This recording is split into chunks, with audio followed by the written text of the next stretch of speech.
E aí, galerinha, como é que estamos? Tudo bem? Vamos para mais uma videoaula, então. Nós vamos fazer, vamos dizer assim, uma continuação do nosso estudo da tabela periódica, mas procurando entender o que acontece quando os elementos da tabela periódica se encontram. Os átomos se juntando, formando as moléculas, né? Então, boa aula para todos, né? Aproveitem, estudem bastante. Qualquer dúvida, pode entrar em contato comigo, que a gente está aí para esclarecer.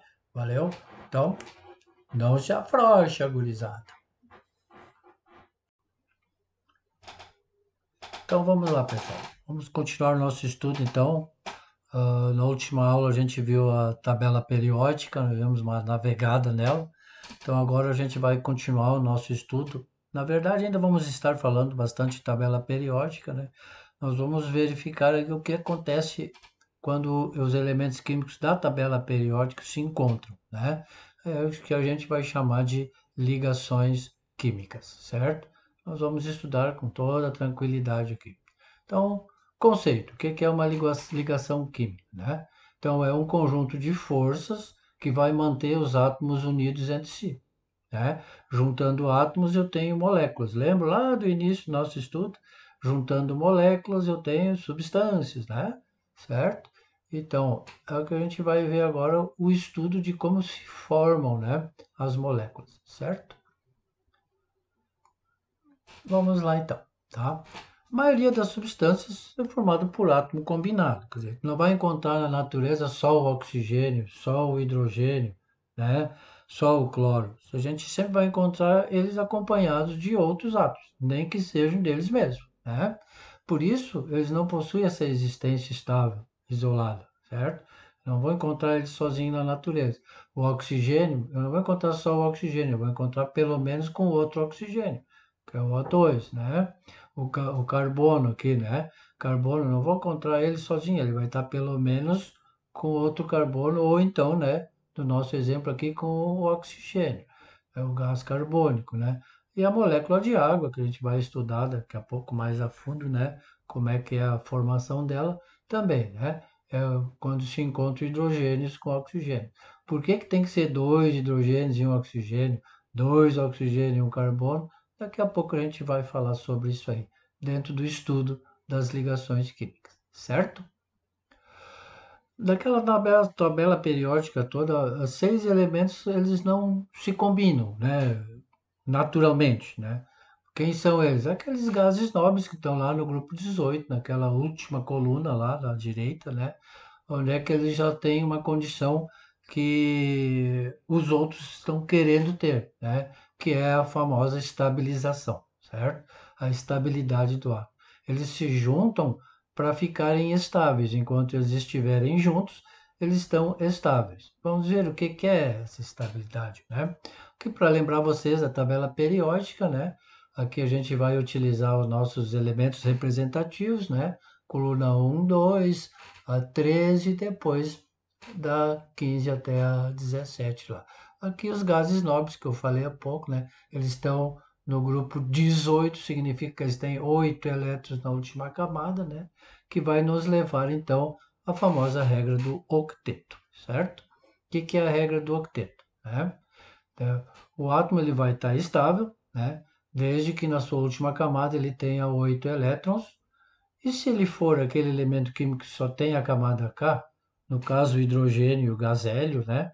Eles só precisam de dois elétrons na última camada para ficarem estáveis, certo? O que eles fazem para atingir essa estabilidade, né? Os átomos eles podem perder elétrons, né? Eles podem ganhar elétrons ou podem compartilhar elétrons. A partir desses três princípios, dessas três ideias, né, que nós vamos estudar as ligações químicas. Com essas condições, a gente forma três tipos de ligações químicas, né? As iônicas, certo? As covalentes e as metálicas, que nós vamos estudar, né? Não vai ser todas nessa aula, essa aula a gente vai estudar as iônicas, né? E a próxima aula a gente vai aprofundando um pouco, certo? Vamos devagar e sempre, como eu sempre digo, ok? Então vamos lá. Vamos para a ligação iônica, né? O que é a ligação iônica? ela vai ocorrer sempre em cargas. Falou em íon, falou em ligação iônica, eu estou falando em carga positiva ou carga negativa, né? Como isso acontece, daqui a pouquinho a gente vai ver. Aqui eu estou usando o exemplo do sódio e do cloro, né? A ligação iônica sempre vai ocorrer entre um metal e um não metal, né? Aqui os metais, lembram? Ocupam a maior parte da nossa tabela periódica. Aqui os não metais, então ela sempre vai acontecer entre um metal e um não metal, a iônica, né? Porque os metais tendem a ceder elétrons. Por que eles tendem a ceder elétrons? Os nossos elementos representativos, eles estão no grupo 1, 2 e 13. Significa que tem um elétron, dois ou três elétrons na última camada. Na penúltima eles têm 8. Então é mais fácil eles se livrarem daqueles um, 2 ou 3 elétrons que estão na última camada, porque eles vão ficar com os 8 elétrons da penúltima estáveis, certo? E os não metais tendem a receber elétrons. Nós vamos estudar aqueles que estão no grupo 15, 16 e 17. Se ele está no grupo 15, 16 e 17, ele respectivamente tem 5, 6 e 7 elétrons na última camada. É muito mais fácil ele receber 3, 2 e 1 para ficar com 8 elétrons do que tentar perder aqueles 5, 6 elétrons da última camada. Por isso, essa relação, né, dos metais perdendo elétrons, cátions, são cargas positivas. Como assim? Ele está perdendo elétrons e está ficando positivo. Já vamos falar a respeito, né? E os não metais tendem a receber elétrons, porque eles estão lá com 5, 6, 7 elétrons, estão melhor, mais fácil para eles receber os 3, 2 e 1, ok? São chamados de ânions, que vão ficar com carga negativa, certo? Aproveitando esse link aqui, eu vou terminar de falar uma coisa da tabela periódica depois, mais à frente, que eu não falei ainda, né? Ah, algumas dicas da ligação iônica. O total de elétrons doados vai ser o total de recebidos. Se eu tenho um elemento químico se ligando com o outro, a quantidade que um elemento químico ceder de elétrons vai ser a mesma quantidade que o outro elemento químico, né, vai receber os elétrons. O que o metal está doando, o não metal está recebendo, certo? Todo composto iônico é sólido, né? Eu não vou ter um composto iônico que não seja sólido, temperatura normal, né? Condições normais, certo? Quando a gente for definir daqui a pouco a fórmula do composto iônico, né? Por padrão, o metal vai sempre ficar na esquerda da fórmula e o não metal vai ficar na direita, né? Antes ali eu representei NaCl, né? O Na, que é o metal, ficou na esquerda, e o Cl, que não é o metal, ficou na direita, certo? Aqui eu já disse, só para reforçar, nós vamos trabalhar com os metais do grupo 1, 2 e 13, né? Porque eles tendem a ceder elétrons, né? 1, 2, 3 elétrons na última camada, então vão perder os elétrons. E os outros grupos dos metais são os elementos dos grupos 15, 16 e 17, que a gente vai estudar, né? Que eles recebem elétrons. Eles têm 5, 6 e 7 na última camada. O 14 é o grupo do carbono, a gente vai estudar ele de uma maneira bem mais detalhada no terceiro ano de ensino médio, certo? Como eu disse antes, aproveitando o gancho ali, né? Eu vou terminar aqui uma parte da tabela periódica, eu não passei na oportunidade já, esperando esse momento aqui. Se eu estou dizendo que aqui os metais tendem a ceder elétrons e os não metais a receber elétrons, né? Eu posso considerar na minha tabela periódica, né, a eletronegatividade ou a eletropositividade. O que é eletronegatividade? É a capacidade que o átomo tem de atrair elétrons, né? Os metais, a tendência deles aqui é receber elétrons, certo? E essa a quantidade de eletronegatividade, quanto mais eletronegativo for o elemento, né, ele vai seguir essa ordem aqui, da esquerda para a direita. Quanto mais para a direita, mais eletronegativo. E de baixo para cima. Quanto mais para cima, mais eletronegativo. Olhando o meu esqueminha aqui, o elemento químico mais eletronegativo da tabela periódica é o flúor, que está bem aqui em cima, certo? Ok? E da mesma forma, usando o mesmo raciocínio de doar e receber elétrons, né, nós temos a eletropositividade, que é o lance da eletropositividade. É a tendência aqui dos metais aqui, né, de perder elétrons. Não esqueça que os elétrons têm carga negativa. Se o elemento aqui está perdendo carga negativa, ele está ficando positivo. Então, o mais eletropositivo, se a gente fizer uma comparação com o eletronegativo, vai ser o inverso, né? Vai da direita para a esquerda e de cima para baixo. Então, na nossa tabela periódica, o elemento mais eletropositivo, né? Aquele que tem a capacidade de ceder mais elétrons, seria o frâncio, que está aqui embaixo, certo? Essa parte tinha faltado a tabela periódica, mas eu propositadamente deixei para cá, para encaixar nesse lance de doar e ceder elétrons, certo? Vamos voltar então à ligação iônica, depois de feito esse parênteses aqui, né? Aqui eu vou usar o esquema de Lewis, né? Representa eletronicamente o que está acontecendo quando um sódio e um cloro se encontram. Vocês desde já vamos trabalhar com o conceito de um balaio cheio de sódios e cloros. Eu não tenho só um sódio e um cloro dentro daqueles balaios, né? Então eles vão ter que se combinar. O sódio, como ele tem um elétron na última camada e 8 aqui na penúltima, né? A tendência dele é se livrar desse um elétron que está na última camada para ficar estável com os 8 da penúltima, que agora vai ser a última, certo?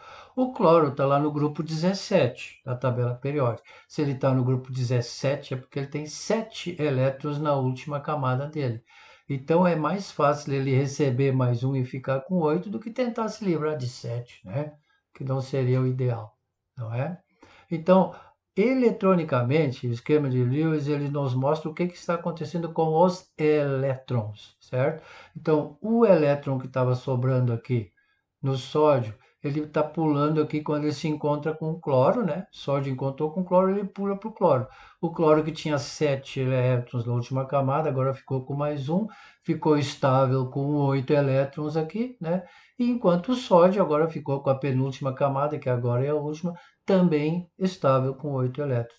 Faz com que esse metal e o não metal se juntem, formando então o famoso cloreto de sódio, né? O NaCl, que é o nosso sal de cozinha, certo? Vamos então ao exemplo do cloreto de sódio, como pode ser representadas as ligações químicas. Dentro da ligação iônica, a gente vai ter três formas de representar. A fórmula eletrônica, que mostra o que está acontecendo com os elétrons, a fórmula iônica, que eu mostro o que houve com os íons, com as cargas, certo? E a forma molecular, eu simplesmente represento quimicamente os dois elementos químicos que se ligaram aqui, certo? Aqui, comumente, normalmente, a gente utiliza representar aqui no elemento químico só o elétron ou os elétrons da última camada eletrônica, certo? Então, o sódio tem um elétron na última camada, está representado aqui. O cloro tem 2, 4, 6, 7 elétrons na última camada, certo? Só assim que a gente vai representar eletrônico. Aí eu mostro com a flechinha o que está acontecendo com o elétron do sódio em relação ao cloro. Ele está indo em direção ao cloro, ficando aqui com o cloro, certo? É uma setinha que mostra o que aconteceu com o elétron, por isso a fórmula eletrônica, certo? Na fórmula iônica, eu vou demonstrar as cargas envolvidas. Aqui vem uma explicação bem importante, né? O sódio ficou com carga mais um. Por que mais um? Ele tinha um elétron na última camada, o elétron tem carga negativa. Se o sódio perdeu um elétron, ele ficou uma vez mais positivo. É isso que está representado aqui. Ele ficou uma vez mais positivo, certo? E o cloro, por sua vez, recebeu essa carga negativa, ele ficou uma vez mais negativo. Está aqui a representação. Lembram que lá no esqueminha vocês colocaram dentro das ligações iônicas que ela tem que zerar a ligação iônica. Ou seja, a quantidade doado tem que ser a mesma de quantidade recebida, né? Mais ou menos um zero, né? Então, funcionou, fechou o nosso esqueminha aqui. E a forma molecular, eu ignoro aqui as cargas envolvidas, né? E só coloco a fórmula da molécula aqui do cloreto de sódio, que é NaCl. Metal na esquerda, não metal na direita, certo? Aqui, para quem gosta dos resumão, assim, né? De que tá tudo prontinho já aqui, eu montei uma tabelinha para vocês aqui. Metal cede elétrons, fica positivo. Não metal recebe elétrons, fica negativo. Né? O metal sempre vai à esquerda da fórmula, o não metal à direita da fórmula. Os metais que a gente vai trabalhar do grupo representativo é o grupo 1, 2 e 13. O do não metal é o grupo 15, 16 e 17. Aqui íons positivos e íons negativos, certo? E aí a soma das cargas tem que serem anuladas, certo? Só para dar uma dica. Indo já para os finalmente, então, aqui os exercícios para vocês realizarem, fazer bonitinho no caderninho de vocês lá, né? Para depois ser cobrado no futuro de vocês aí. Mas para que não fique só assim, só naquele exemplo, né? Eu vou resolver aqui para vocês a letra B aqui. O sódio quando encontra o oxigênio, certo? É isso que nós vamos fazer aqui na letra B agora. O amor tem aquela tabelinha que a gente já viu antes ali, forma eletrônica, iônica e molecular, né? Nós vamos trabalhar com o exercício da letra B, né? Letra B significa que eu vou juntar o sódio, que tem um elétron na última camada, né? Com o oxigênio. O oxigênio está no grupo 16, ele tem então 6 elétrons na última camada, certo? Agora vocês já estão percebendo uma coisa aqui que não está encaixando direito, né? Se eu pegasse esse um elétron aqui do sódio e fizesse a ligação com o oxigênio, esse sódio ia ficar estabilizado. Ele ia perder aquele um da última camada e ia ficar com os 8 da penúltima. Só que o oxigênio, ele vai ficar só com 7. Ele não vai ficar com 8. Por isso aquele conceito antes de balaio cheio de sódios e oxigênios agora, né? Então, para o oxigênio ficar estável, ele vai ter que entrar em conversação, né, com outro sódio aqui, que tem o outro elétron na última camada. A partir desse momento em que esse outro sódio se encontrar com esse oxigênio, ele já tem daí um de cada, ele agora sim vai ficar estável com 8 elétrons na última camada, e cada um desses dois sódios também ficou estável porque perdeu aquele elétron da última camada, certo?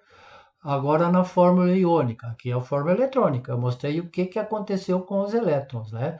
Na fórmula iônica, eu vou juntar a fórmula iônica aqui da seguinte maneira: quantos sódios eu tenho? Eu tenho dois sódios, eu não posso fugir dessa representatividade aqui. Se eu tenho dois sódios, eu vou colocar aqui os dois sódios. Quantos elétrons cada sódio cedeu? Um elétron. Então, cada sódio cedeu um elétron. Ficou com uma carga positiva de cada um. São dois sódios, né? 2 vezes um, 2 mais, certo? E quantos elétrons cada oxigênio recebeu? 2 elétrons. Então ele ficou duas vezes mais negativo. Só um oxigênio. Só um oxigênio. Então a fórmula iônica vai ser essa. Na2, cada Na cedeu um elétron, e o O, cada O recebeu dois elétrons, certo? E na forma molecular eu ignoro os íons, as cargas eletrônicas, né? E fico só com a forma molecular comum, que é Na2O, certo? Então, por enquanto era isso, né? Vocês façam aqueles outros exercícios, deixem um caderninho bonitinho para no futuro eu cobrar. Tá? Valeu, pessoal. Muito obrigado pela atenção de vocês.